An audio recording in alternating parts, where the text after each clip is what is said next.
नमस्कार, न्यूज के इकलौते फैमिली शो न्यूज की पाठशाला में आप सभी का स्वागत। मैं हूं सुशांत सिन्हा।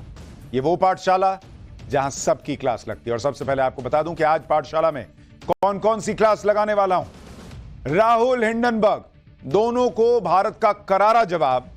लेकिन मोदी नहीं, देश कैसे है निशाने पर, आज आपको विस्तार से समझाऊं। भारत को बांग्लादेश बनाने के लिए भयानक प्लान जो बना था वो एक्सपोज हो गया है क्या? सेबी क्यों आया निशाने पर? मार्केट गिराकर मोदी को हटाने का प्लान है क्या? सोरोस का दिमाग, हिंडनबर्ग की रिपोर्ट और भारत में सीक्रेट प्लेयर्स कैसे एक्टिव हो गए, आज आपको बताऊंगा। इसके अलावा अयोध्या के बाद अब कन्नौज में कांड, सपा नेता गिरफ्तार, अखिलेश खामोश क्यों है? बंगाल में क्रूरता की हदें पार, डॉक्टर के रेप मर्डर कांड पर ममता सरकार और इंडी गठबंधन बुरी तरह घिर गए हैं। बांग्लादेश में हिंदुओं के साथ अब जो हो रहा है वो आपको और हैरान करेगा। पीएम मोदी ने ऐसा क्या कहा कि बांग्लादेश की सड़कों पर हिंदुओं की भीड़ उतर आई, आज इसका चैप्टर भी होगा। लेकिन सबसे पहले बांग्लादेश से जुड़ी 10 बड़ी तस्वीरें आपको दिखा रहा हूं। वहां हिंदुओं की क्या हालत है, वहां क्या चल रहा है। पहले बांग्लादेश से जुड़ी 10 खबरें देखिए, उसके बाद पहला चैप्टर।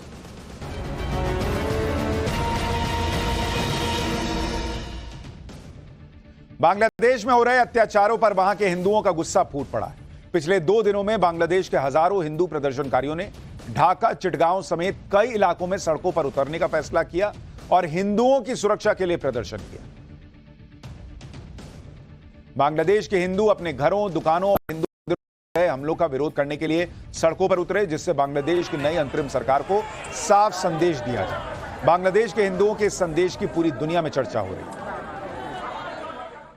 बांग्लादेश के हिंदुओं के लिए अमेरिका में भी प्रदर्शन हो रहे हैं। अमेरिका में व्हाइट हाउस के बाहर प्रदर्शन हुआ, जिसमें लोगों ने अमेरिकी सरकार से कहा कि बांग्लादेश में हिंदुओं की सुरक्षा के लिए एक्शन लिया जाए। अमेरिका के ह्यूस्टन में भी बांग्लादेश के हिंदुओं के लिए प्रदर्शन हुआ। अमेरिका में पढ़ने वाले हिंदू छात्रों ने पोस्टर लेकर प्रदर्शन किए। इन पोस्टर्स पर हिंदू नरसंहार बंद करो और हम भागेंगे नहीं, हम छिपेंगे नहीं जैसे स्लोगन लिखे गए थे। बांग्लादेश में कट्टरपंथियों की हिंसा थम नहीं रही है। कट्टरपंथियों की भीड़ ने बांग्लादेश के राष्ट्रीय शहीद स्मारक को ही तोड़ दिया। यह स्मारक 1971 में हुए भारत पाकिस्तान युद्ध में मुक्ति वाहिनी सेना के शहीदों की याद में बनाया गया था। बांग्लादेश के कट्टरपंथियों ने जिस स्मारक को तोड़ा, उसमें बांग्लादेश की आजादी के वक्त पाकिस्तानी सेना के सरेंडर करने वाले ऐतिहासिक पल को दर्शाया गया था। लेकिन हिंदुओं से नफरत के चक्कर में आज अपनी आजादी के सबूत मिटाने पर भी तुला है बांग्लादेश। बांग्लादेश के एक बड़े पत्रकार सलाउद्दीन चौधरी ने राहुल गांधी पर गंभीर आरोप लगाए हैं। पत्रकार सलाउद्दीन का दावा है कि बांग्लादेश में तख्तापलट के 1 महीने पहले राहुल गांधी लंदन में थे और वहां राहुल गांधी ने शेख हसीना की विरोधी खालिदा जिया के बेटे तारिक रहमान से मुलाकात की थी। दावा है कि इसी के बाद तख्तापलट की स्क्रिप्ट तैयार हुई। बांग्लादेश की अंतरिम सरकार में गृह विभाग के सलाहकार शखावत हुसैन ने यह माना है कि अल्पसंख्यकों पर हमले हुए हैं और उनकी सुरक्षा में चूक हुई है। जनरल एम सखावत हुसैन ने इसके लिए माफी भी मांगी है। बांग्लादेश की अंतरिम सरकार को भारत विरोधी सेंटिमेंट से नुकसान होने का अंदाजा लग गया। बांग्लादेश की अंतरिम सरकार ने कहा है कि वो भारत के साथ अच्छे संबंध चाहते हैं और शेख हसीना के दिल्ली में रुकने से बांग्लादेश भारत के संबंधों पर असर नहीं पड़ेगा। बांग्लादेश में शेख हसीना की सरकार को हटाने के बाद अब वहां बाकी संस्थाओं से भी लोगों को हटने पर मजबूर किया जा रहा है। बांग्लादेश के सुप्रीम कोर्ट के बाद अब वहां के सेंट्रल बैंक से भी इस्तीफे हो रहे हैं। बांग्लादेश बैंक के 2 डिप्टी गवर्नर और वित्तीय खुफिया इकाई के प्रमुख ने इस्तीफा दे दिया है। बांग्लादेश से जुड़ी और अहम खबर, वहां क्या चल रहा है, हिंदुओं की स्थिति क्या है, यह आज आपको पाठशाला में आगे 9:30 बजे के करीब बताऊंगा। लेकिन अभी फिलहाल दिन भर की रिवीजन के बाद पाठशाला की पहली क्लास, राहुल हिंडनबर्ग, दोनों को भारत का करारा जवाब, मोदी नहीं देश निशाने पर है क्या? भारत को बांग्लादेश बनाने के लिए बना भयानक प्लान कैसे एक्सपोज हुआ? सेबी क्यों निशाने पर आया? मार्केट गिराकर मोदी को हटाने का प्लान है क्या? और सोरोस का दिमाग, हिंडनबर्ग की रिपोर्ट और भारत में कैसे सीक्रेट प्लेयर्स एक्टिव हो गए, सबसे पहले इसका चैप्टर।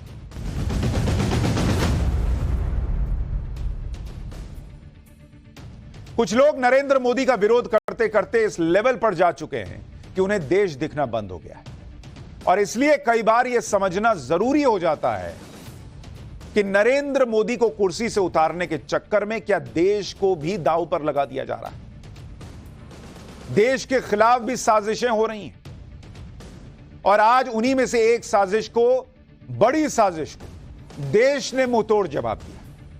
यह साजिश थी देश के शेयर मार्केट को बर्बाद कर देने की। और सोचिए लोग किस लेवल पे चले गए। उन्हें इस बात से फर्क नहीं पड़ता कि शेयर मार्केट गिरेगा तो आप जैसे लोगों का, आम आदमी का करोड़ों रुपया सुहा हो जाएगा, लाखों करोड़ों रुपया, कोई फर्क नहीं पड़ता। देश की अर्थव्यवस्था नीचे चली जाए, कोई फर्क नहीं पड़ता। मोदी को हटाना है बस। यह साजिश थी देश के आम लोगों के मेहनत की कमाई डुबो देने की। यह साजिश थी विदेश में बैठकर भारत की बर्बादी में अपना फायदा ढूंढ लेने की। 2 दिन से हिंडनबर्ग का बड़ा शोर मच रहा था। हिंडनबर्ग वही कंपनी है जिसने पहले भी भारत के शेयर मार्केट को बर्बाद करने की कोशिश की थी। उस वक्त वो पूरी तरह कामयाब नहीं हुआ, क्योंकि उस वक्त लाखों करोड़ों रुपए जो है, अरबों रुपए जो है, वो स्वाहा तो हुए, लेकिन भारतीय शेयर बाजार ने रिकवरी कर ली। लेकिन 2 दिन पहले फिर से नई कोशिश हुई, नए आरोप लगाए गए जिससे भारत का शेयर मार्केट बैठ जाए।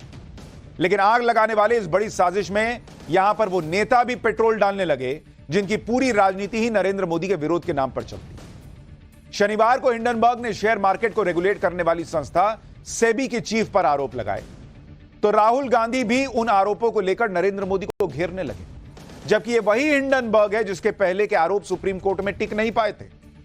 बावजूद इसके राहुल गांधी को इससे क्या मतलब, वो उतर गए विरोध करने नरेंद्र मोदी का। वो फिर से हिंडनबर्ग की रिपोर्ट को लेकर उड़ने लगे और एक तरह से भारत के शेयर मार्केट में पैसा लगाने वाले छोटे छोटे निवेशकों को डराने लगे कि आपका पैसा डूब जाएगा बॉस। लेकिन आज जो हुआ उससे हिंडनबर्ग जैसी विदेशी ताकतों और राहुल गांधी जैसे नेताओं की क्लास लग गई, क्योंकि ना तो हिंडनबर्ग की रिपोर्ट भारत के शेयर मार्केट का कुछ बिगाड़ पाई, ना राहुल गांधी की डराने वाली बातें मार्केट पर कुछ असर दिखा पाई। आज भारत ने इन लोगों को जवाब दिया। नरेंद्र मोदी को जवाब देने की जरूरत ही नहीं पड़ी, भारत ने जवाब दिया। हिंडनबर्ग की रिपोर्ट को 2 कौड़ी का साबित कर दिया भारतीयों ने। पिछले साल जनवरी में जब हिंडनबर्ग ने आरोप लगाए थे तो भारत के शेयर मार्केट में बड़ी गिरावट आई थी, ब्लड बाथ हो गया था। लेकिन इस बार हिंडनबर्ग ने जो आरोप लगाए उसके बाद आज सेंसेक्स और निफ्टी कोई बड़ी गिरावट वहां देखने को नहीं मिली। आपको मैं आंकड़ों के साथ उदाहरण देकर बताता हूं कि क्या स्थिति रही, कैसे हिंडनबर्ग को उसकी औकात दिखाई आज भारत ने। हिंडनबर्ग की रिपोर्ट और इसका आप कंपैरिजन देख लीजिए, आपको पता चल जाएगा कि भारत को समझ में आ गया कि भाई इनका एजेंडे में नहीं फंसने का है। 24 जनवरी 2023 को पहली रिपोर्ट आई थी अडानी ग्रुप को टारगेट करते हुए, और सेंसेक्स 2 दिन में कितना नीचे आ गया था, करीब 1000 पॉइंट गिर गया था। 1000 पॉइंट गिर गया था सेंसेक्स, क्योंकि भाई तब लोगों को पता नहीं था कि हिंडनबर्ग क्या चीज है। लोगों ने सोचा अरे ये कह रहा है सही होगा। लेकिन हमने जब फैक्ट्स के साथ बात की, सुप्रीम कोर्ट तक मामला चला गया। सुप्रीम कोर्ट ने कहा कि क्या ये तो गड़बड़ मामला दिख रहा है, इस तरह का हिसाब नहीं लग रहा है। सेबी ने कई मामलों में क्लीन चिट दे दी। उसके बाद ये लोग दोबारा लौटे। जब दोबारा लौटे तो भारतीयों ने कहा कि ओ हेलो, समझ में आ गया तुम क्या चीज हो। और इसलिए अगर आप देखेंगे 12 अगस्त 2024 यानी आज के दिन क्या हुआ है, आज सेंसेक्स गिरा कितने पॉइंट, आज सेंसेक्स गिरा मात्र 57 पॉइंट। 57 point boss. कहां हिंडनबर्ग की एक रिपोर्ट पर 1000 पॉइंट गिर जाने वाला शेयर मार्केट आज मात्र 57 पॉइंट गिरा है। 57 पॉइंट। यह तब हुआ है जब हिंडनबर्ग ने पूरा जोर लगा दिया, राहुल गांधी ने पूरा जोर लगा दिया। 2 दिन से ऐसा माहौल बना दिया गया कि शेयर मार्केट तो डूब जाएगा। शेयर मार्केट में बड़ा रिस्क है, छोटे निवेशकों का पैसा डूब जाएगा। उसके बावजूद आज भारत ने जवाब दिया। सुनिए आपको राहुल गांधी ने कल क्या कहा था, वो सुनाता हूं। उसके बाद आपको बताऊंगा कि नरेंद्र मोदी के खिलाफ कैसे चक्रव्यूह रचा जा रहा है और क्या क्या हो रहा है। Over the last few years, larger and larger numbers of people have been investing in India's stock market. They invest their hard-earned, honestly earned savings in the stock market. And it is my duty as leader of the opposition to bring to your notice that there is a significant risk in the Indian stock market because the institution that governs the stock market is compromised. यानी Hindenburg एक report देता है, उस report की विश्वसनीयता क्या है आज आपको यह भी बताऊंगा। कैसे हिंडनबर्ग खुद ही उस रिपोर्ट के आखिर में आपके आंखों में धूल झोंकने के बाद क्या क्या लिखता है वो भी बताऊंगा। लेकिन बॉस, इसको सिर्फ हिंडनबर्ग से और भारत में कुछ विपक्षी पार्टियों के पॉलिटिक्स से जोड़कर देखिएगा तो आप लार्जर पिक्चर नहीं देख पाइएगा, नहीं समझ पाइएगा कि चल क्या रहा है। आपने राहुल गांधी को कई बार चक्रव्यूह शब्द का इस्तेमाल करते हुए अभी हाल में सुना होगा। मैं आपको दिखाता हूं चक्रव्यूह कैसा बनाया जा रहा है नरेंद्र मोदी और भारत के खिलाफ। इस चक्रव्यूह को आपको देखना चाहिए। इस चक्रव्यूह के सेंटर में अगर आप देखेंगे चक्रव्यूह, और इसके सेंटर में कौन है? इसके सेंटर में है मोदी। और जिन लोगों को नरेंद्र मोदी के आगे भारत दिखना बंद हो जाता है, वो देखें कि कैसे वो भारत को टारगेट कर रहे हैं। और इस चक्रव्यूह को अगर आप देखेंगे, अगर आप इसको सेंटर मानते हैं, तो इसकी अलग अलग लेयर्स हैं, जिसको अगर आप देखेंगे, जिसमें भारत को घेरने का प्रयास हो रहा है। अगर आप अलग अलग लेयर्स देखते जाएंगे तो मैं आपको बताता हूं ये लेयर्स क्या है। इसमें अगर आप देखेंगे, सबसे अंदर का जो मार्केट है, अंदर का लेयर है, वो है शेयर मार्केट और इकोनॉमी। बॉस, भारत की इस वक्त सबसे बड़ी ताकत क्या है? कि भारत दुनिया की सबसे तेजी से दौड़ती अर्थव्यवस्था है, और अगर यह नरेंद्र मोदी को रोकना है तो भारत की इकोनॉमी को टारगेट करना होगा। इसलिए चक्रव्यूह रचा जा रहा है। कभी यह बोलकर कि एलआईसी का पैसा डुबा दिया मोदी ने, कभी यह बोलकर कि बैंकों का पैसा डुबा दिया मोदी ने, और कभी यह बोलकर हिंडनबर्ग की रिपोर्ट के सहारे कि भैया मार्केट तो गया, पैसा तुम्हारा गया। क्योंकि एक बार इकोनॉमी गिर गई, एक बार भारत की रफ्तार धीमी पड़ गई, तो फिर नरेंद्र मोदी को रोकने में काम आएगा। लेकिन यह चक्रव्यूह का पहला लेयर है। इसके बाद आप देखिए, यह जो लेयर है दूसरा, इसमें है अग्निवीर, देश की सेना। अगर देश की सरहदें कमजोर पड़ गई, अगर देश की इंटरनल सिक्योरिटी कमजोर पड़ गई, अगर देश की सेना जो कभी नहीं हिली, कभी नहीं डिगी, आसपास के देशों को आप देख लीजिए, अगर वो सेना कमजोर पड़ गई, तब जाकर भारत को कमजोर किया जा सकता है। और इसीलिए अग्निवीर पर सवाल उठते हैं। इसी तरह से आप देखिए, एक लेयर है किसान। जो लोग 60 साल में 60 साल राज करने के बाद किसान को एमएसपी की गारंटी नहीं दे पाए हर फसल पर, वो आज अचानक कहने लगते हैं कि एमएसपी का पे कानून बन जाना चाहिए। यह सिर्फ प्रयास है कि कैसे किसान सड़क पर आए, कैसे अग्निवीर के नाम पर देश का जवान सड़क पर आए। और इससे भी जब नहीं मन भरता तो अगली है जाति जनगणना। जातिगत जनगणना के नाम पर किसी तरीके से जो हिंदू है वो बट जाए और वो सड़क पर आ जाए। इससे भी मन नहीं भरता तो अगली लेयर है आरक्षण। आरक्षण खत्म कर देंगे, इस बात पर बहकाओ, सड़क पर उतारो। इससे भी मन नहीं भरता तो फिर बोलो मुसलमान खतरे में है, मुसलमान को टारगेट करो, कम से कम वो सड़क पर आए। और उससे भी मन नहीं भरता तो बोलो संविधान ही खत्म कर देंगे, नरेंद्र मोदी देश खत्म कर देंगे। ये अलग अलग लेयर है बॉस इस चक्रव्यूह के, और इसके बीच में टारगेट पर चारों तरफ से नरेंद्र मोदी हैं। और चूंकि नरेंद्र मोदी के चक्कर में ये लोग भारत को टारगेट कर लेते हैं, इनको समझ ही में नहीं आता। इस चक्रव्यूह को समझिए। सड़क पर कैसे लोग आ जाएं और बांग्लादेश जैसे हालात बन जाएं, प्रयास इसी का दिखता है। हालांकि राहुल गांधी ने हिंडनबर्ग की रिपोर्ट पर जो बातें कही थी, उससे देश के निवेशक डरे नहीं। मार्केट में आज एक और गजब की बात हुई, जिससे इन लोगों को डबल झटका लगा होगा। मार्केट में भाई सबसे ज्यादा किसको घबराना चाहिए? सबसे ज्यादा जो घरेलू निवेशक है, वो तो छोटा निवेशक है, वो घबराता, अरे यार कहीं अब तो पैसा डूब गया। तब वो तो उस दिन तो उस बार तो बड़ा कांड हुआ था। यहां उल्टा हो गया। मार्केट में विदेशी निवेशक यानी एफआईआई ने अपना पैसा निकाला आज, जबकि देसी निवेशकों ने डीआईआई, जिसको कहते हैं डोमेस्टिक इंस्टीट्यूशनल इन्वेस्टर, उसने अपना पैसा लगाया।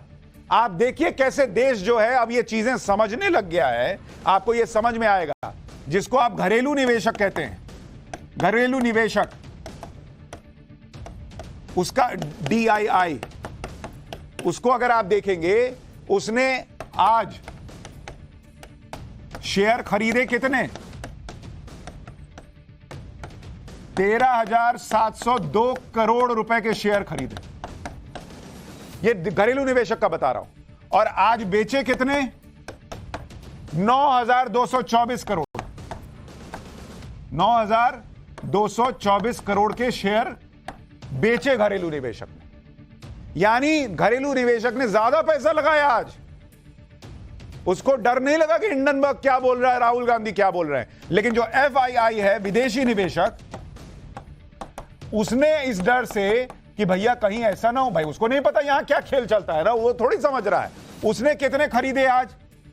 उसने 13,846 करोड़ रुपए की खरीदारी की और कितने बेचे? 18,526 करोड़ रुपए के शेयर बेच दिए आज। इसीलिए मैंने कहा कि ऐसे एजेंडाधारियों को आज देश ने जवाब दिया है, घरेलू निवेशकों ने ज्यादा आज शेयर खरीदे। यानी आज राहुल गांधी को भी जवाब मिल गया और हिंडनबर्ग को भी जवाब मिल गया। शेयर मार्केट पर इन बातों का कोई बड़ा असर नहीं पड़ा। इसका मतलब यह है कि हिंडनबर्ग जैसी विदेशी ताकतों का खेल भारत के लोग समझ चुके हैं कि सब भारत और मोदी को बर्बाद करना चाहते हैं। राहुल गांधी जैसे नेताओं के बारे में भी लोग अब समझ चुके हैं कि वो झूठ और भ्रम की राजनीति करते हैं। इसलिए चाहे जितना हिंडनबर्ग कोशिश कर ले माहौल बना ले, चाहे राहुल गांधी कितना माहौल बना ले, अब लोगों को धीरे धीरे चीजें समझ में आने लगी। अब नरेंद्र मोदी को जवाब देने की जरूरत नहीं पड़ रही, लोग खुद जवाब दे रहे हैं। आप यह भी देखिए कि जो लोग शेयर मार्केट को लेकर डरा रहे थे, ये कह रहे थे कि छोटे निवेशकों का पैसा डूब जाएगा, वो खुद कितना कमा रहे हैं। शेयर मार्केट से राहुल गांधी ने खुद जो पैसा कमाया है, जो लगाया है, उस पर कितना फायदा हो चुका अगर आप देखेंगे। राहुल गांधी 5 महीने में 46,49,000 रुपए का फायदा कमा चुके हैं शेयर मार्केट से।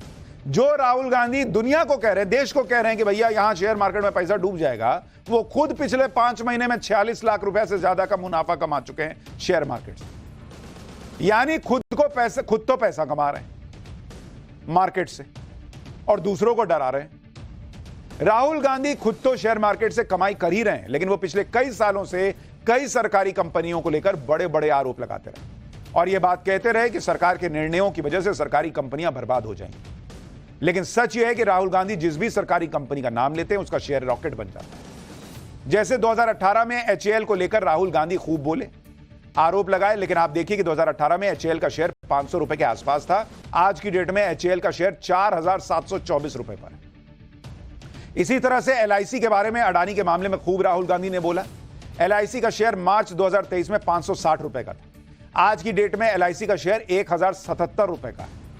इसी तरह से SBI को लेकर बोला, तब SBI का शेयर 520 रुपए का था, अब 814 रुपए का है। यही वजह है कि प्रधानमंत्री नरेंद्र मोदी भी कह चुके हैं कि जिस भी कंपनी को विपक्ष गाली दे, समझ लो अब वो अच्छा करने वाली। आपको PM मोदी का वो पुराना बयान याद दिलाता हूं, उसके बाद बताता हूं कि आज इस पूरे मामले पर पॉलिटिक्स क्या हुई है और हिंडनबर्ग कैसे एक्सपोज हुआ। शेयर मार्केट में रुचि रखने वाले को भी ये गुरु मंत्र है कि जो सरकारी कंपनियों को ये लोग गाली देना, आप उसमें दांव लगा दीजिए, था आप अच्छा ही होने वाला। किसी भी देश में रक्षा, विदेश और आर्थिक मामले बहुत संवेदनशील होते हैं। बहुत उन पर सोच समझ के बोलना चाहिए, बयान देना चाहिए। लेकिन लोकसभा में विपक्ष के नेता जैसे अहम पद पर होने के बावजूद राहुल गांधी इस तरह के बयान देते हैं जिससे मार्केट क्रैश होने जैसा खतरा बनता है। जबकि राहुल गांधी अच्छी तरह समझते हैं कि शेयर मार्केट बाजार के सेंटिमेंट्स पर चलता है। किसी अमेरिकी शॉर्ट सेलिंग कंपनी ने आरोप लगा भी दिए तो उस पर आंख मूंद कर विश्वास कर लेना और उसके आधार पर मार्केट में पैनिक क्रिएट करना कहां की समझदारी है। इसलिए अब बीजेपी पूछ रही है कि राहुल गांधी और कांग्रेस चाहते क्या हैं, उनके इरादे क्या हैं। बीजेपी के आरोप लगा रही है, सुनिए एक बार वो भी। तीसरी बार सत्ता से बेदखल होने के बाद कांग्रेस पार्टी, उनके सहयोगी गठबंधन के लोग और उनको प्रमोट करने वाले टूल किट के लोग थोड़ा संयम और शांति रखेंगे। नरेंद्र मोदी जी के खिलाफ इतना दिल में घृणा है कि तीसरी बार प्रधानमंत्री कैसे बन गए, और बन तो गए तो इनको बेदखल करने की पूरी कोशिश करो। और पीड़ा की बात यह है, हारने के बाद अब वो भारत को आर्थिक रूप से अस्थिर करने के षड्यंत्र में जुटे हुए हैं। यानी बीजेपी ये कह रही है कि नरेंद्र मोदी को सत्ता से हटाने के लिए राहुल गांधी, कांग्रेस पार्टी, विपक्ष एक अलायंस करे बैठा है विदेशी ताकतों के साथ। अच्छा, अगर विदेशी ताकतों की बात होती, अगर विदेशी साजिश की बात होती, तो सिर्फ मनगढ़ंत बातें नहीं हो सकती, क्योंकि अगर आप आसपास की घटनाओं को देखेंगे तो सवाल यही उठेगा कि क्या इनमें कोई कनेक्शन है। जैसे आप देखिए कि कुछ दिन पहले बांग्लादेश में तख्ता पलट हुआ, वहां भारत विरोधी ताकतें हावी हो गई। इसके कुछ ही दिन में हिंडनबर्ग की रिपोर्ट आ गई जो मार्केट गिराने के लिए आई। आप यह भी देखिए कि पहले बांग्लादेश के बहाने जनता को उकसाने की कोशिश हुई, फिर हिंडनबर्ग की रिपोर्ट आई जिससे आर्थिक अराजकता फैलाने की कोशिश हुई। अब सवाल यह है कि क्या इस तरह की घटनाओं का कोई कनेक्शन है? क्या कोई टूल किट फिर से एक्टिव हो गई है जो भारत को बर्बाद देखना चाहती है? क्योंकि अभी पड़ोस में देखिए कि कैसे बांग्लादेश बर्बाद हो गया, वहां पर अच्छी खासी सरकार का तख्ता पलट हो गया, शेख हसीना को अपने ही देश छोड़कर भाग जाना पड़ा। भारत में तमाम प्रयासों के बावजूद पब्लिक सड़क पर नहीं आ रही। वो पब्लिक कैसे सड़क पर आएगी? जब तक कि अर्थव्यवस्था न डूब जाए, जब तक कि सड़क पर आने के लिए लोग मजबूर हो जाएं कि भाई हमारे पास ना नौकरी है, ना खाने को है, ना कुछ है। लेकिन यहां तो नरेंद्र मोदी ने अर्थव्यवस्था को रॉकेट बनाया हुआ है, तो अर्थव्यवस्था नीचे कैसे आएगी? शेयर मार्केट गिरा दो, LIC को लेकर भ्रम फैला दो, SBI को लेकर कुछ कह दो, मार्केट सेंटिमेंट हिला दो। अच्छा, कई लोग बांग्लादेश के मामले में यह मानते हैं कि इसमें चीन पाकिस्तान का हाथ, कई लोग मानते हैं कि अमेरिका का हाथ है। कुछ लोग कह रहे हैं कि अमेरिका को शेख हसीना की सरकार पसंद नहीं थी, इसलिए शेख हसीना के खिलाफ विद्रोह फैलाकर तख्ता पलट करवाया। अब इन आरोपों में कितनी सच्चाई है ये अब तक पुख्ता तौर पर सामने नहीं आया, लेकिन बांग्लादेश के बारे में यह चर्चा बहुत हो रही है कि वहां सेंट मार्टिन नाम के एक द्वीप पर अमेरिका की नजर थी और अमेरिका को यह द्वीप न देने की वजह से शेख हसीना की सरकार गिरा दी। सेंट मार्टिन द्वीप बंगाल की खाड़ी के उत्तर पूर्वी भाग में एक छोटा सा आइलैंड। इसका कुल क्षेत्रफल 3 स्क्वायर किलोमीटर।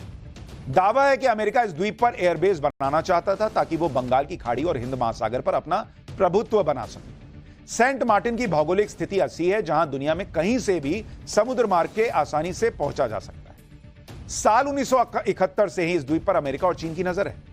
इस द्वीप की बंगाल की खाड़ी से निकटता और म्यांमार से मरीन टाइम बाउंड्री की वजह से अंतरराष्ट्रीय स्तर पर इसकी बहुत अहमियत है। कुल मिलाकर कहानी यह बताई जा रही कि भारत और चीन के बीच अमेरिका को एक ऐसी जगह चाहिए थी जहां वो अपना सेटअप तैयार कर सके और दोनों देशों की गतिविधियों को नियंत्रित कर सके, क्योंकि अमेरिका को दुनिया के बॉस बनने की यह आदत है। हालात वैसे रहे नहीं, दुनिया में अर्थव्यवस्था में बॉस बना हुआ है भारत।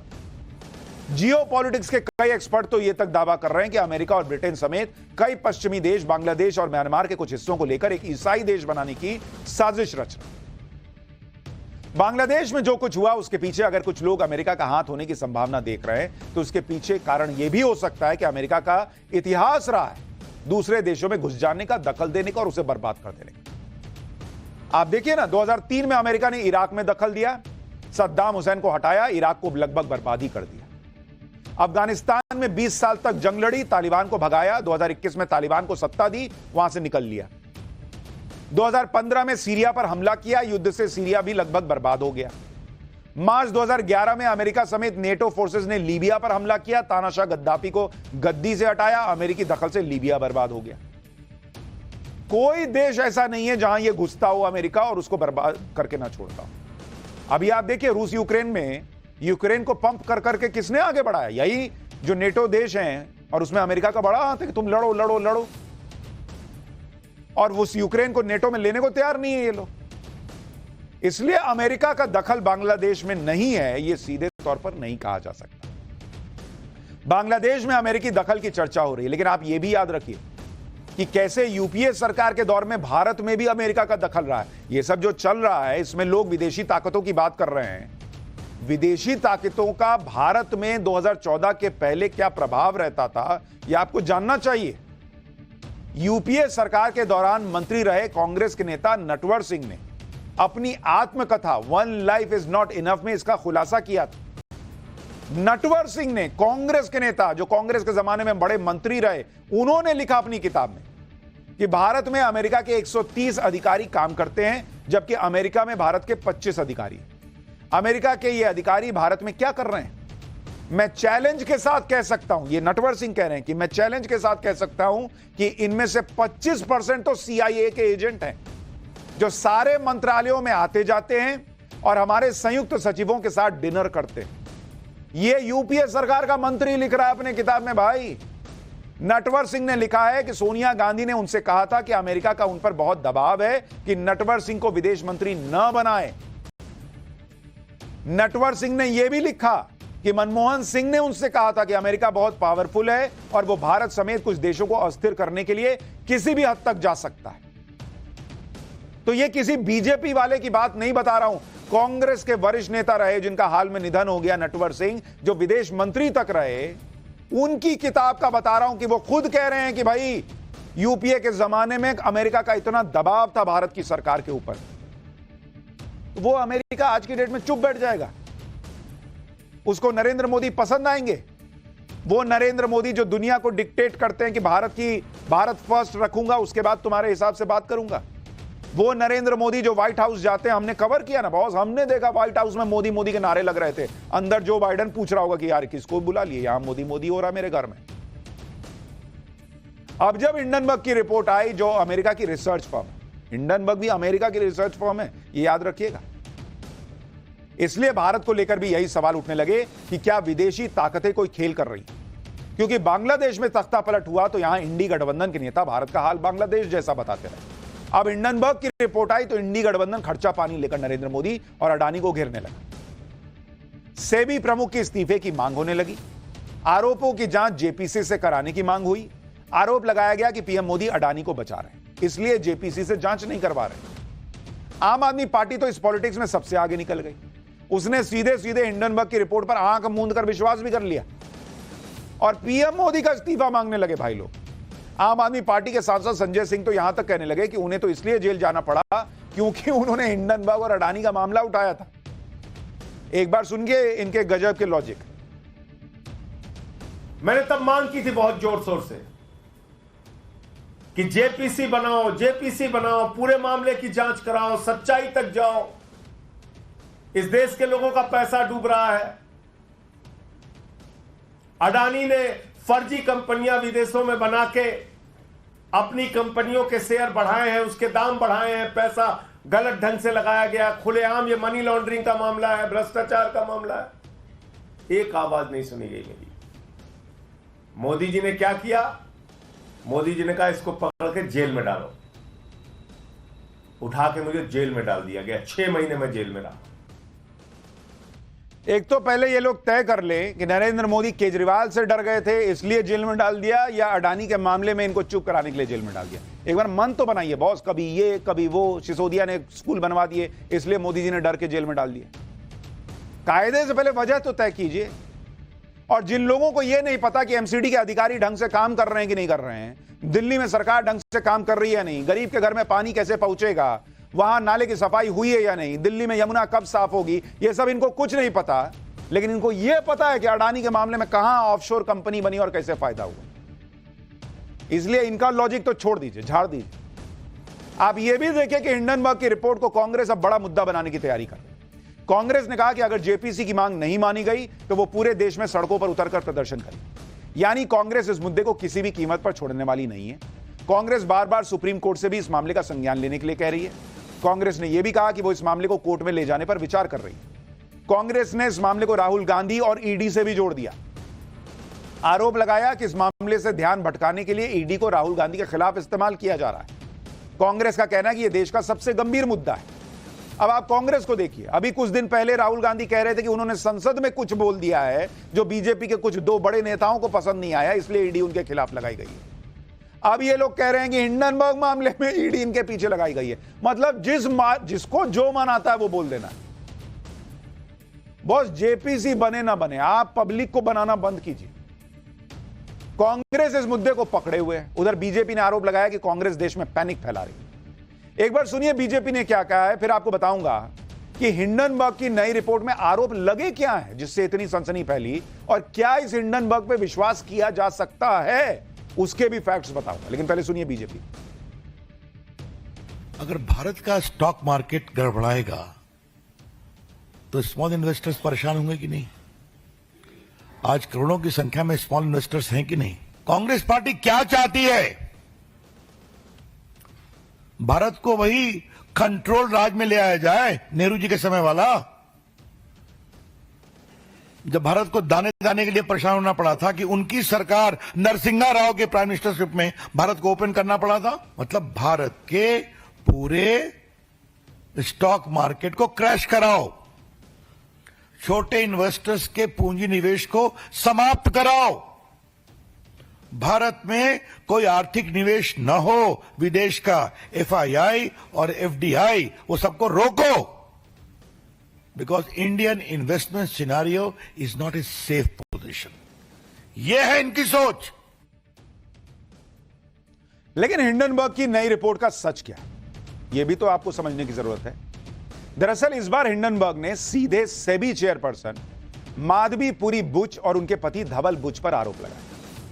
हिंडनबर्ग ने कुछ दस्तावेजों का हवाला देते हुए दावा किया कि माधवी और उनके पति की अडानी ग्रुप से जुड़ी ऑफशोर कंपनी में हिस्सेदारी, इसी वजह से सेबी अडानी ग्रुप पर एक्शन नहीं ले रहा। माधवी बुच ने इन आरोपों को निराधार और चरित्र हनन करने वाला बताया। सेबी चेयरपर्सन ने कहा कि जिस फंड का जिक्र किया गया उसे उन्होंने 2015 में लिया था, तब उनका सेबी से कोई संबंध भी नहीं था। माधवी बुच ने कहा कि भारत में अलग अलग मामलों में हिंडनबर्ग को कारण बताओ नोटिस जारी किया गया है। यह दुर्भाग्यपूर्ण है कि नोटिस का जवाब देने की बजाय उन्होंने सेबी की विश्वसनीयता पर हमला करने और सेबी चीफ के चरित्र हनन का विकल्प चुना। हिंडनबर्ग रिसर्च की रिपोर्ट का अडानी ग्रुप ने भी खंडन किया है। ग्रुप ने कहा कि हिंडनबर्ग ने अपने फायदे के लिए सार्वजनिक रूप से उपलब्ध जानकारी का गलत इस्तेमाल किया। जिस हिंडनबर्ग की रिपोर्ट पर इंडी गठबंधन में इतना तूफान आया, उस हिंडनबर्ग की हालत यह है कि जून 27 को सेबी ने हिंडनबर्ग को कारण बताओ नोटिस दिया। यह नोटिस इसलिए दिया गया क्योंकि सेबी की जांच में यह सामने आया कि अडानी ग्रुप पर हिंडनबर्ग की रिपोर्ट में निवेशकों को गुमराह किया गया। सेबी ने जांच में हिंडनबर्ग को कोड ऑफ कंडक्ट के उल्लंघन और अनफेयर ट्रेड प्रैक्टिस का दोषी पाया। हिंडनबर्ग ने सेबी को तो इस नोटिस का कोई जवाब नहीं दिया, लेकिन हिंडनबर्ग ने अपनी वेबसाइट पर जारी करते हुए सेबी के आरोपों को नॉनसेंस बता दिया। यानी खुद पर आरोप लगे तो हिंडनबर्ग अपनी सुविधा से उसे तुरंत बकवास कहकर खारिज कर देता है, लेकिन अपनी मर्जी से वो कहीं भी किसी को भी अपनी रिपोर्ट में लपेट सकता है, क्योंकि उसे पता है कि भारत में ऐसे नेता बैठे हैं जो उसका काम आसान कर देंगे, जो उसकी किसी भी रिपोर्ट को अंतिम सत्य मानकर पब्लिक के सामने पेश कर देंगे और आसमान सिर पर उठा लेंगे।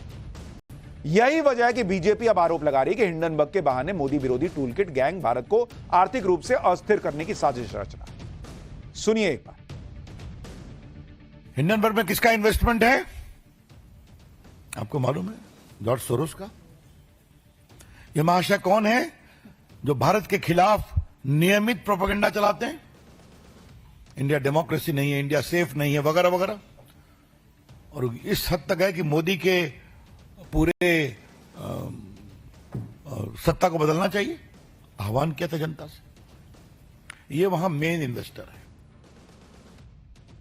हिंडनबर्ग की रिपोर्ट पर एक्सपर्ट्स का क्या कहना है वो भी आपको बता दूं। कांग्रेस के लिए तो राहुल गांधी इकोनॉमिस्ट बन गए जो अपना एजेंडा चला रहे हैं, लेकिन वो जो एक्सपर्ट्स हैं वाकई में वो हिंडनबर्ग की रिपोर्ट पर क्या क्या कह रहे हैं देश की जनता को जानना चाहिए। भारत के पूर्व चीफ इकोनॉमिक एडवाइजर केवी सुब्रमण्यम का कहना है कि वो पिछले 20 सालों से सेबी की चीफ माधवी जी को जानते हैं। माधवी की छवि बेदाग है और उनकी सत्यनिष्ठा पर सवाल उठ ही नहीं सकता। पूरा यकीन है कि माधवी हिंडनबर्ग का एजेंडा चकनाचूर कर देगी।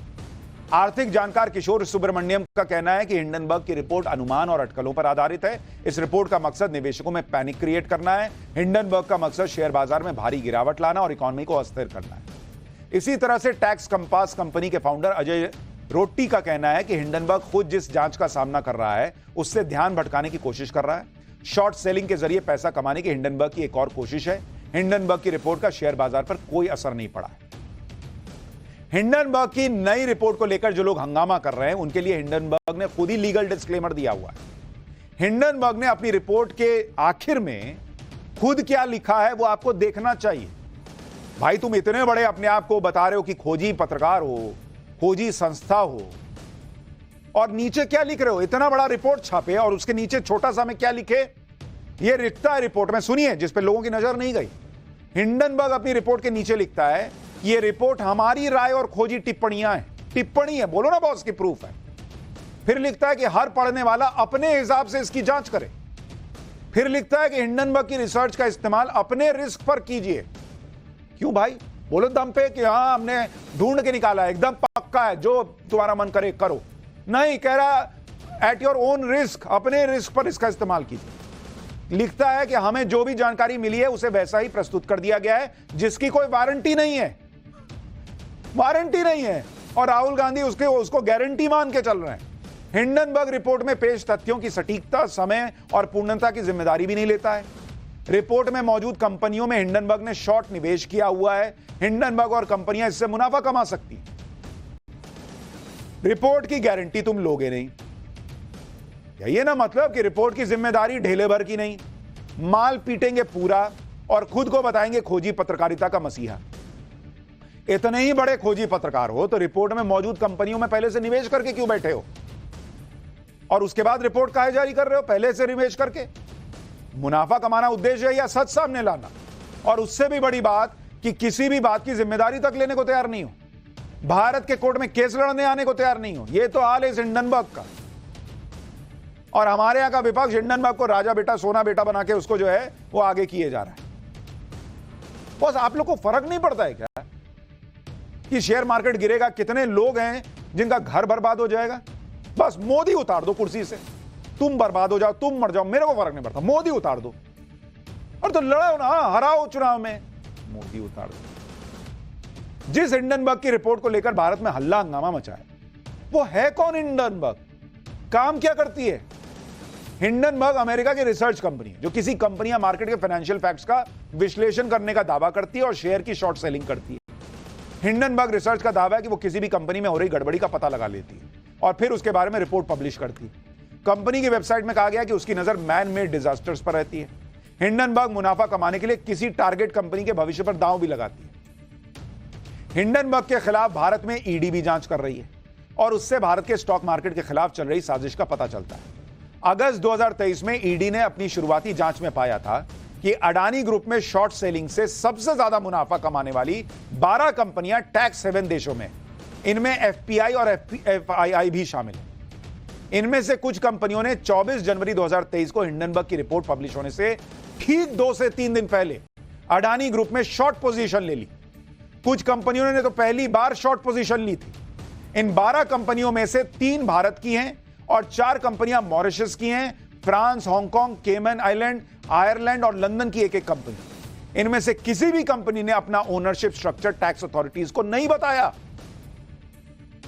केमन आइलैंड की पेरेंट कंपनी को तो अमेरिका में इनसाइडर ट्रेडिंग के आरोप में दोषी तक पाया गया और इस पर $1.8 बिलियन का जुर्माना लगा। यानी यह कंपनी पहले से ही इस तरह के गोरख धंधे कर रही थी। इसी केमन आइलैंड की पेरेंट कंपनी ने अडानी ग्रुप में शॉर्ट पोजीशन 20 जनवरी को ली और 23 जनवरी को कुछ और शेयर खरीदे। इसी तरह से मॉरिशस की एक कंपनी ने 10 जनवरी को पहली बार अडानी ग्रुप में शॉर्ट पोजीशन ली। यानी हिंडनबर्ग की रिपोर्ट पब्लिश होने से ठीक पहले यह सारा खेल हुआ। ईडी ने अपनी जांच में बताया कि यह कंपनियां असल मालिक की है ही नहीं, बल्कि विदेश में बैठे बड़े खिलाड़ियों की ब्रोकर है। यह जानकारी ईडी ने एक्सपर्ट कमेटी और सेबी को भी दी। यानी जो लोग बहुत बड़े खोजी पत्रकार बन रहे हैं, खोजी संस्था बन रहे हैं, वो खुद किस हद तक गिरे हुए हैं, आपको ये सब बातें पता चलती। और जैसे ही तुमसे सवाल पूछा गया, तुमने जो है वो सवाल उठा दिए सेबी पे, बिना कोई जांच किए हुए या अपने सबूत दिए हुए। और ये वो हिंडनबर्ग है जिसमें अमेरिका में भी केस चल रहा है, ये भी आपको बता दूं। लेकिन भारत के लोग अब ऐसी चीजों को समझने लगे। पाठशाला में अब अगली क्लास। अयोध्या के बाद अब कन्नौज में रेप कांड। सपा नेता गिरफ्तार, अखिलेश खामोश क्यों है? और बंगाल में तो क्रूरता की हदें पार। डॉक्टर के रेप मर्डर कांड पर ममता सरकार और इंडिया अलायंस कैसे बुरी तरह घिर गए हैं। यूपी और बंगाल में क्या हो रहा है, देखिए सर।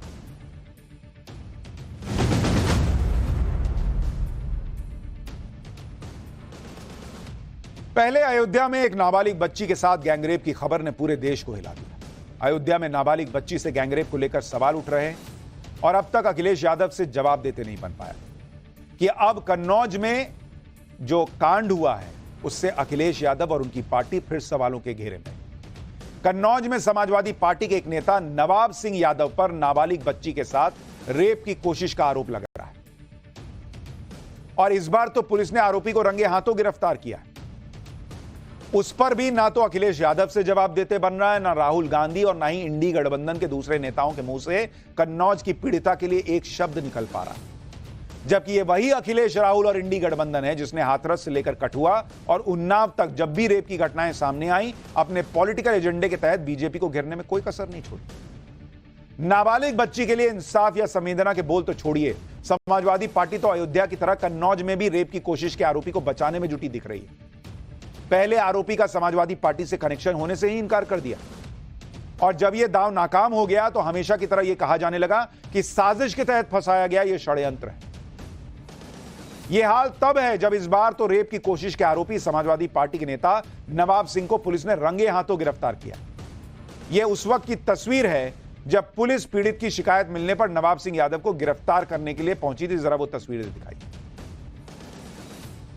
जब पुलिस कमरे के अंदर पहुंची तो आरोपी नवाब सिंह यादव बेड पर लेटा हुआ था। पुलिस के आने के बाद पीड़ित और उसकी बुआ कमरे से बाहर निकल जाते हैं। इस बीच आरोपी नवाब सिंह यादव कपड़े पहनने लगता है, जिसके बाद पुलिस आरोपी को गिरफ्तार कर अपने साथ ले गई। गिरफ्तारी के बाद नवाब सिंह यादव को कोर्ट में पेश किया गया। सुनवाई के बाद कोर्ट ने उसे 2 दिन की न्यायिक हिरासत में जेल भेज दी। पुलिस के मुताबिक आरोपी नवाब सिंह यादव का चौधरी चंदन सिंह महाविद्यालय नाम से कॉलेज है। रविवार की शाम वो कॉलेज में था। उसने नौकरी देने के नाम पर नाबालिग और उसकी बुआ को कॉलेज में बुलाया।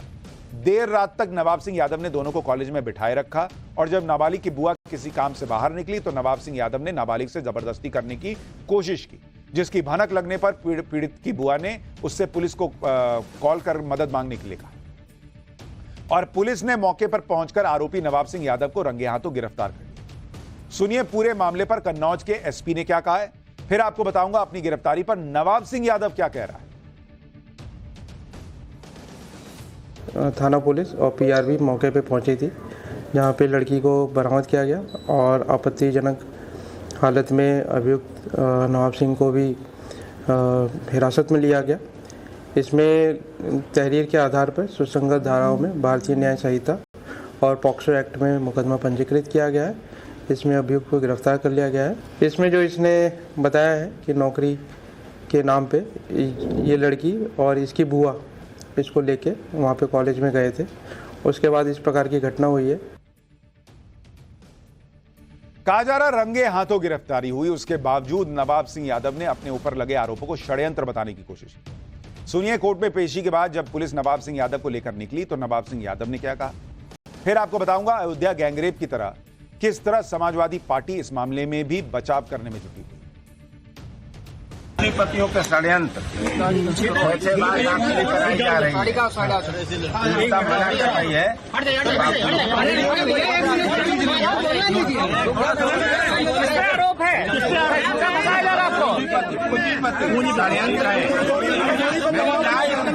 अन्याय के खिलाफ लड़ते रहेंगे। चलिए यहां भी पूंजीपतियों की एंट्री हो गई कि पूंजीपतियों ने करवा दिया इसे। नवाब सिंह यादव की गिरफ्तारी पर खुद को घिरता देख समाजवादी पार्टी डैमेज कंट्रोल करने में जुट गई। जो नवाब सिंह यादव कभी ब्लॉक प्रमुख रह चुका है, समाजवादी पार्टी का लोकल लीडर रहा है, कहा तो यह भी जा रहा है कि वो डिंपल यादव का सांसद प्रतिनिधि तक रह चुका है, उसी नवाब सिंह यादव से समाजवादी पार्टी ने किनारा करने की कोशिश की। समाजवादी पार्टी उसे अपना नेता या कार्यकर्ता मानने के लिए तैयार नहीं दिखी। पार्टी की कन्नौज जिलाध्यक्ष ने सफाई में एक लेटर जारी किया जिसमें लिखा कि नवाब सिंह यादव को समाजवादी पार्टी का नेता बताया जा रहा है, जो गलत है। नवाब सिंह यादव पिछले 5 सालों से पार्टी विरोधी गतिविधियों में लिप्त थे। वो ना तो पार्टी के प्रारंभिक सदस्य हैं और ना ही सक्रिय सदस्य। इतना ही नहीं, समाजवादी पार्टी के कुछ नेताओं ने तो यह कहना शुरू कर दिया कि नवाब सिंह यादव का समाजवादी पार्टी के साथ नाम जोड़ना एक साजिश है। उल्टा समाजवादी पार्टी ने बीजेपी नेताओं पर आरोपी को बचाने के लिए थाने पहुंचने का आरोप लगाया। सुनिए समाजवादी पार्टी के नेता मनोज यादव ने पूरे मामले पर क्या कहा, फिर आपको वो तस्वीरें दिखाऊंगा जिन्होंने नवाब सिंह यादव के समाजवादी पार्टी से कनेक्शन का सच सामने रख दिया। नवाब सिंह समाजवादी पार्टी का हिस्सा नहीं है। एक बात, फैजाबाद के मैटर पे हमारी पार्टी ने अपना बयान दे दिया है। जब नवाब सिंह पकड़े गए तो सुबह सुबह थाने में पता करो किस पार्टी के नेता पहुंचे थे उसको बचाने के लिए। ये बात सबसे महत्वपूर्ण है। अगर ये बात आप पता कर लाएंगे और अपने खोजी पत्रकारों के माध्यम से उन चेहरों को एक्सपोज कर देंगे तो आपको पता चल जाएगा कि नवाब सिंह को बचाने के लिए बीजेपी के नेता सुबह सुबह थाने पे पहुंच गए थे। इधर समाजवादी पार्टी के नेता नाबालिग के साथ रेप की कोशिश में फंसे नवाब सिंह यादव से किनारा करने की कोशिश में तो जुट गए, लेकिन दूसरी तरफ कुछ ऐसी तस्वीरें सामने आई जिन्होंने समाजवादी पार्टी के नेताओं के दावों की पोल खोल दी। अब इस तस्वीर को देखिए। इसमें रेप की कोशिश का आरोपी नवाब सिंह यादव समाजवादी पार्टी के अध्यक्ष मुलायम सिंह यादव के साथ अखिलेश यादव के साथ नजर आ रहा है। ये देखिए तस्वीर। एक और तस्वीर देखिए, इसमें नवाब सिंह यादव अखिलेश यादव और कन्नौज से सांसद रह चुकी उनकी पत्नी डिंपल यादव के साथ फोटो में दिख रहा है। अब एक और तस्वीर देखिए, इसमें नवाब सिंह यादव अखिलेश के चाचा शिवपाल के कार्यक्रम में बैठा नजर आ रहा है। यही नहीं, नवाब सिंह यादव की एक पुरानी तस्वीर भी वायरल हो रही है जिसमें वो मुलायम सिंह यादव के साथ भी खड़ा नजर आ रहा है। अब तस्वीरों को लेकर समाजवादी पार्टी के नेता कह सकते हैं कि राजनीति में कोई भी किसी के साथ तस्वीर ले सकता है, तस्वीरों का क्या। लेकिन खुद समाजवादी पार्टी की तरफ से कुछ दिनों पहले किए गए एक ट्वीट ने उनके दावों की पोल खोल दी। यह ट्वीट समाजवादी पार्टी ने नवाब सिंह यादव की मां के निधन पर किया था। 25 जुलाई को समाजवादी पार्टी के मुख्य प्रवक्ता राजेंद्र चौधरी के नाम से किए गए इस ट्वीट में क्या लिखा गया था, सुनिए जरा। समाजवादी पार्टी के राष्ट्रीय अध्यक्ष और पूर्व मुख्यमंत्री अखिलेश यादव ने कन्नौज के वरिष्ठ नेता श्री नवाब सिंह यादव की माताजी श्रीमती मूला देवी के निधन पर गहरा शोक जताया है। श्री अखिलेश यादव ने दिवंगत आत्मा की शांति की प्रार्थना करते हुए परिजनों के प्रति संवेदना प्रकट की। अब इस ट्वीट में खुद लिख रहे हैं कि समाजवादी पार्टी के नेता के मां के निधन पर अखिलेश यादव दुख जता रहे हैं। अब बताइए, वरिष्ठ नेता कन्नौज के नवाब सिंह, और जब तस्वीरों और सोशल मीडिया पर की गई पुरानी पोस्ट से नवाब सिंह यादव को लेकर समाजवादी पार्टी के दावों की पोल खुल गई तो समाजवादी पार्टी ने मान लिया कि नवाब सिंह यादव उनका पुराना नेता है और फिर अयोध्या की तर्ज पर समाजवादी पार्टी यहां भी आरोपी को बचाने में जुट गई। अयोध्या के केस में अखिलेश यादव ने डीएनए टेस्ट की मांग की थी।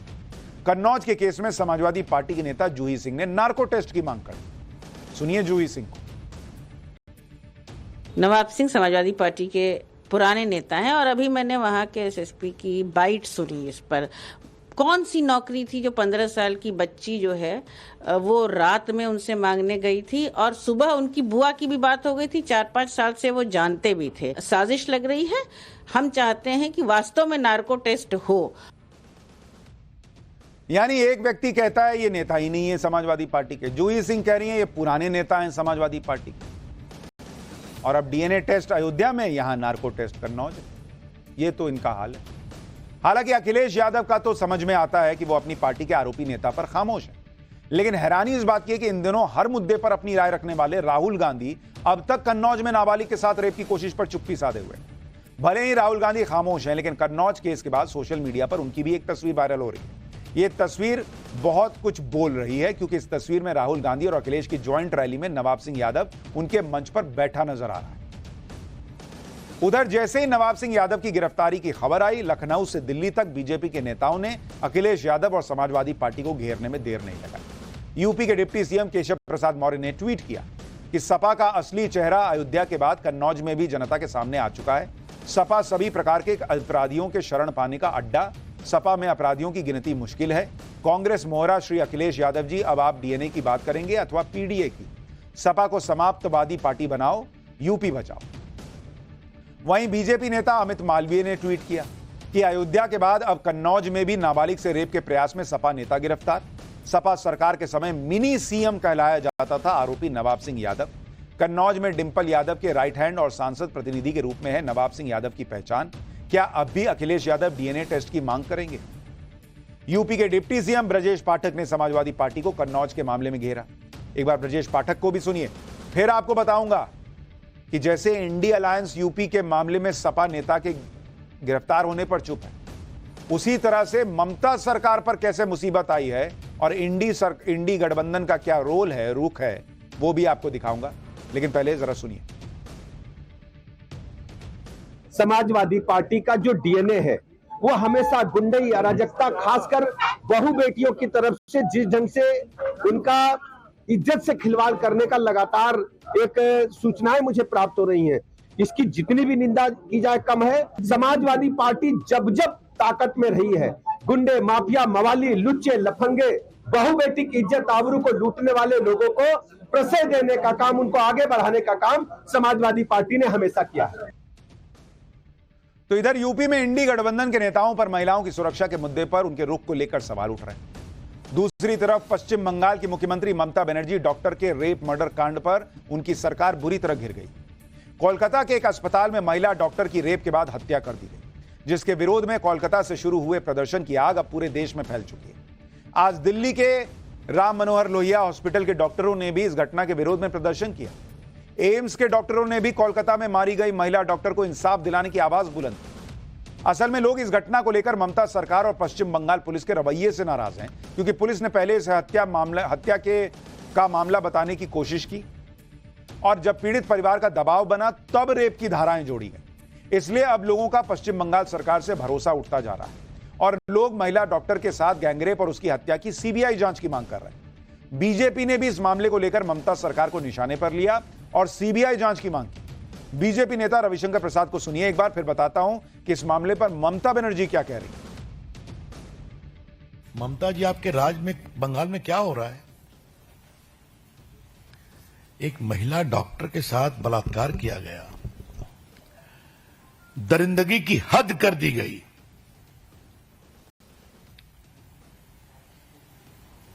और वहां क्या फेयर इन्वेस्टिगेशन होगा क्या? हम डिमांड करते हैं सीबीआई इंक्वायरी, जो वहां की भाजपा ने कहा है।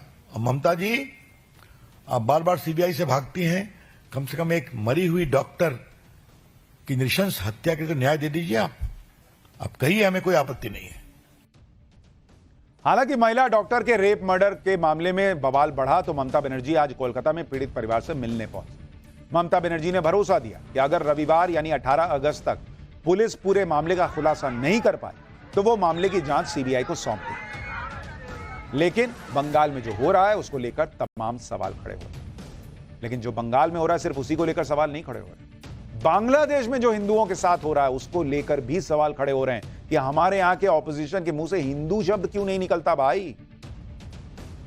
पाठशाला में अब अगला चैप्टर, बांग्लादेश में हिंदुओं के साथ अब जो हो रहा है वो सुनकर आप हैरान रह जाएंगे। पीएम मोदी ने ऐसा क्या कहा कि बांग्लादेश की सड़कों पर हिंदुओं की भीड़ उतर आई।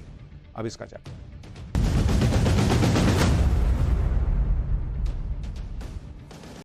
बांग्लादेश में तख्ता पलट के बाद से हिंदुओं पर अत्याचार हो रहे हैं। उनके घरों को जलाया गया, हिंदुओं को चुन चुनकर मारा गया, हिंदू मंदिरों को तोड़ा गया, आग लगा दी गई।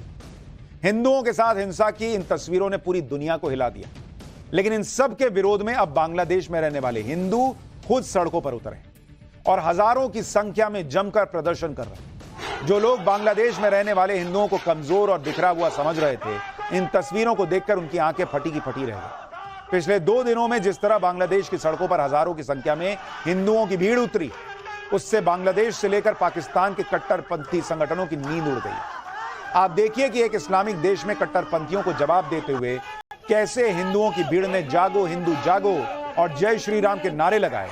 पिछले 2 दिनों में हजारों की संख्या में बांग्लादेश की सड़कों पर उतरे हिंदुओं ने कह दिया कि वो डरेंगे नहीं। जरा एक बार ये तस्वीरें दिखाइए और सुनाइए वहां क्या चल रहा है।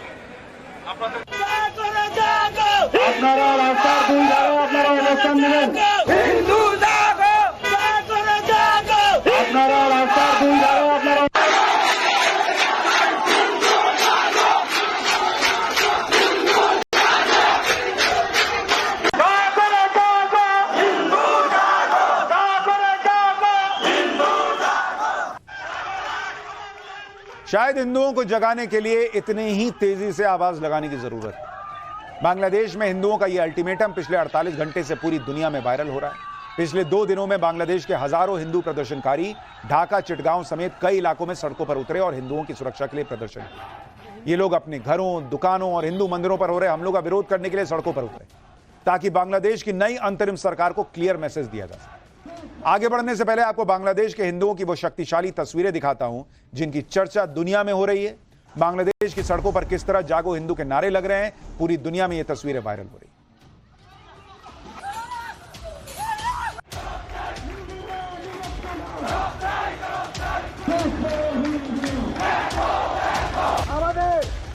हिंदू समाज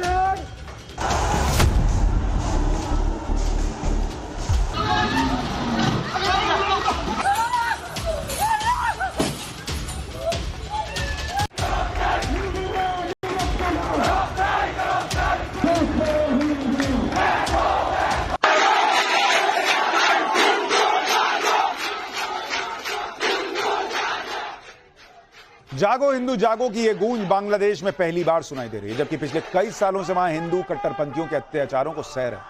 लेकिन पिछले कुछ दिनों से बांग्लादेश में जिस तरह हिंदू परिवारों को निशाना बनाया गया, उनके साथ हिंसा हुई, इसके खिलाफ अब बांग्लादेश के हिंदू खुलकर सड़कों पर उतरकर अपनी बात कर रहे हैं। इस आंदोलन में ये लोग भारत समेत पूरी दुनिया के हिंदुओं से संगठित होने का आह्वान कर रहे हैं ताकि किसी भी देश में इस तरह हिंदुओं के साथ अन्याय न हो। बांग्लादेश के हिंदू संगठनों ने बांग्लादेश के अंतरिम प्रधानमंत्री मोहम्मद यूनुस के सामने भी कुछ मांगे रखी। इसके लिए वहां पर हिंदू, बौद्ध और ईसाई धर्म के लोगों के एक संगठन ओइकिया परिषद ने मोहम्मद यूनुस को एक ओपन लेटर लिखा है। इसमें हिंदुओं पर हमले रोकने और अल्पसंख्यकों की रक्षा के लिए एक अलग मंत्रालय की मांग की गई है।